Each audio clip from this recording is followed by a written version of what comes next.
So here's a first look at the new intercooler that's going inside this truck. Now the whole idea behind this Banks intercooler is you're going to get a denser cooler charge over the stock standard one. The idea not only is to get a denser cooler charge initially, but throughout the entire pull, the entire towing session. It's all about sustainable power, and that's what this intercooler is going to give us over stock. Exactly. Now you may be saying to yourself, what's the intercooler do? Well, if you don't know, we'll give you a real quick rundown. It's real simple. The exhaust is spooled up, in the turbo right there, and that shoots the air into the intake on the intercooler. So the air comes into this chamber right here, and it travels across over to this side by way of all these little tubes through here. And you see all the fins in between? Well, the air is trucking through there, heading to the other side, and while it's moving, it's dissipating heat, and it's being cooled off by the air coming in while you're driving down the road. So then it goes into this chamber down here at the end and out of the bottom, and that's going to your intake into your engine. So cooler, denser air is going into your engine, so you're getting more horsepower, and that's what it's all about. Absolutely. Now we're going to take a break. When we come back, we're going to give you an example of what the difference between the standard one is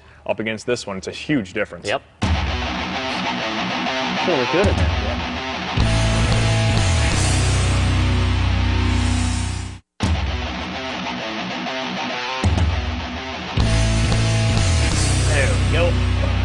Welcome back to Truck U. Now, real quick before we put the new intercooler in place, we want to take a look at it versus the one that came stock with the truck. First thing that you notice when you look at these is this new one from Banks is much bigger, 10 millimeters bigger all the way down. The tanks on the end are bigger as well, which means it's going to hold more air, which means it's going to cool more air, and that's what it's all about today, man. Yeah, it's all about volume when you talk about this. Bigger is better. But the magic really happens, though, inside the core is what you can't see. Now, the folks at Banks go to great lengths to make sure you've got a dense core, which is going to be in a cooler charge and a sustainable cooler charge.